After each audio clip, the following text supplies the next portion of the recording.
大家好，今日想同大家分享香港世紀爭產案，如果大家覺得有用，記得睇到尾啊！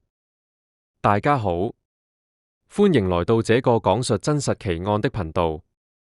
今天我們要談一個震動香港，甚至整個華人社會的案件——亞洲前首富龔如心千億遺產爭奪戰，以及那位自稱風水大師的陳振聰，如何從一個普通商人一步步捲入這場金錢與權力的漩渦，最終又何去何從？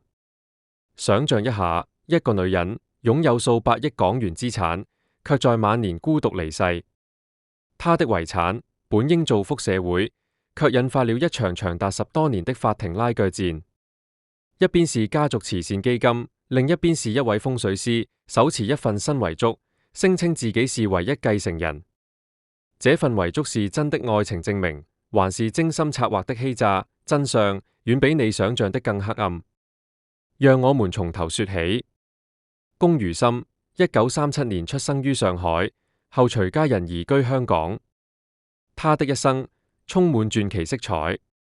年輕時，他嫁給了黃德輝，一位白手起家的商人。二人共同創立華懋集團，從小型化工生意做起，逐步涉足地產，成為香港地產界巨頭。龔如心以古靈精怪的形象聞名，他常紮雙馬尾，穿兒童裝，行為舉止像個小女孩，人稱小甜甜。但在商場上，他精明強悍，被譽為鐵娘子。命運的轉折發生在1990年。那一年，黃德輝第二次被綁架，第一次在1983年，他被綁後支付贖金獲釋。第二次，綁匪收取6000萬港元贖金後，黃德輝卻人間蒸發，從此音訊全無。警方懷疑他已遇害，但屍體從未找到。龔如心獨自接管華懋集團，在丈夫失蹤後，她將公司打理得風生水起，資產暴漲。至2007年，她以身家超過300億港元，成為亞洲最富有的女人。丈夫失蹤後，龔如心變得極度迷信風水。她相信透過風水能找回丈夫，或至少保佑自己平安。就是在這個時期，一位名叫陳振聰的男人進入了她的生活。陳振聰1959年生，原名 Tony Chan， 後改名 Peter Chan。他出身普通，早年從事餐飲和房地產生意，但事業平平。1990年代，他開始涉足風水行業，自稱精通玄學，能改運旺財。2000年左右，陳振聰透過介紹，成為龔如心的風水顧問。一開始只是普通的師徒關係，陳振聰為他看風水、改運勢，龔如心支付酬勞。但關係很快升溫。據陳振聰後來在法庭上供述，他與龔如心發展成戀人關係。龔如心年長他22歲，但他對陳振聰極度依賴。陳振聰不僅為他看風水，還陪他出行，處理私人事務。龔如心生前多次巨額轉賬給陳振聰，總額高達數十億港元，包括現金、物業，甚至私人飛機和遊艇。陳振聰的生活從此奢華無度，他有多名情婦，生下多個私生子，過着紙醉金迷的日子。2007年4月3日，龔如心因卵巢癌病逝，享年69歲。他的離世本應平靜結束一段傳奇，但僅幾天後，風暴來襲。龔如心生前簽訂過多份遺囑，其中一份2002年的遺囑將全部遺產捐給華懋慈善基金，這個基金由龔家家族成員控制，主要用於公益。基金方面認為這是龔如心的最終意願。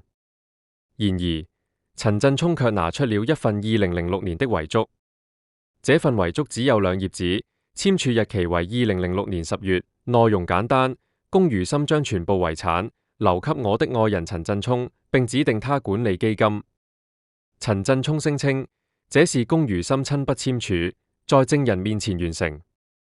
他高調宣稱自己是龔如心的親密愛人，遺產理應歸他。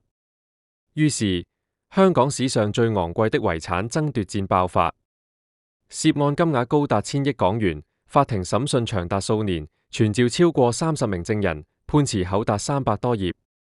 審訊過程中，雙方互揭醜聞。慈善基金一方指控陳振聰是軟飯王，利用龔如心的迷信騙取巨額財富。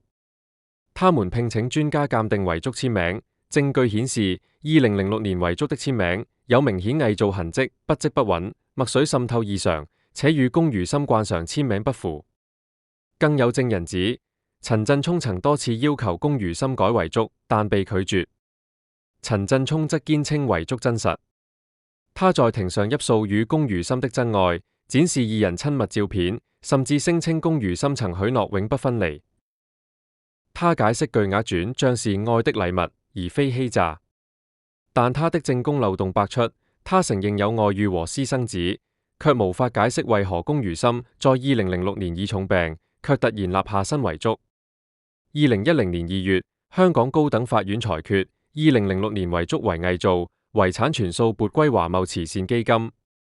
法官嚴厲批評陳振聰貪婪成性，行為無恥。陳振聰敗訴，上訴失敗，但故事遠未結束。2013年7月，陳振聰因偽造及使用虛假文書罪成，被判監12年。他入獄服刑期間表現良好，獲減刑1/3，於2021年7月刑滿出獄。出獄那天，他與親友相擁，先拜祭亡母，再吃一碗雲吞麵，低調離開監獄。出獄後，陳振聰本以為能重過平靜生活，但華懋慈善基金追討訟費，他欠下約2800萬港元訴訟費用。2021年8月，他被法庭頒令破產。原本破產期4年，2025年屆滿，但因他拖欠債務，多次缺席聆訊，甚至失聯，法庭於2025年9月延長破產令4年，至2029年。如今，2026年的陳振聰已年近67歲，他的行蹤成謎，有人傳聞他隱居內地，有人說他資產早已轉移海外，低調度日。他從昔日風光無限的風水大師，淪為破產犯，生活落魄。曾經的豪宅、遊艇、飛機，全數變賣或凍結。私生子們散居各地，鮮有聯繫。這就是陳振聰的何去何從，從巔峰墜落深淵，餘生在債務與悔恨中掙扎。案件總結：這場爭產案從2007年龔如心離世開始，到2010年遺囑判偽造，2013年陳振聰入獄，2021年出獄，再到2025年破產延長，橫跨近20年。核心爭議在於兩份遺囑：2002年捐慈善的真遺囑與2006年留給陳振聰的偽遺囑。法庭依據科學鑑定、證人證供，確認陳振聰偽造文書，罪證確鑿。遺產最終歸華懋慈善基金，用於公益，造福社會。陳振聰本可安分收取酬勞，過富足生活，但他不滿足於數十億禮物，妄圖獨吞千億遺產。貪念驅使他鋌而走險，偽造遺囑，最終自食惡果。同時，案件暴露了迷信的危害。龔如心晚年極度依賴風水，給了陳振聰可乘之機。風水本是文化傳統，但若淪為騙財工具，變成致命毒藥。這案反映了人性在巨額財富前的脆弱。金錢能放大愛情，也能扭曲人性。陳振聰自稱真愛，但他的多情婦、私生子，證明一切只是利益交換。龔如心一生強悍，卻在情感上孤獨，尋求風水慰藉，最終被利用。這提醒我們，財富再多，無法買到真摯情感；迷信再深，無法抵擋法律正義。同時，案件折射香港社會的財富觀，從黃德輝綁架案到龔如心爭產，背後是地產霸權與家族恩怨。遺產最終捐慈善，體現了法律對公益的保護，也給社會一課：財富應回歸社會，而非淪為私欲工具。陳振聰的結局是貪婪者的警鐘，一時風光，終成泡影。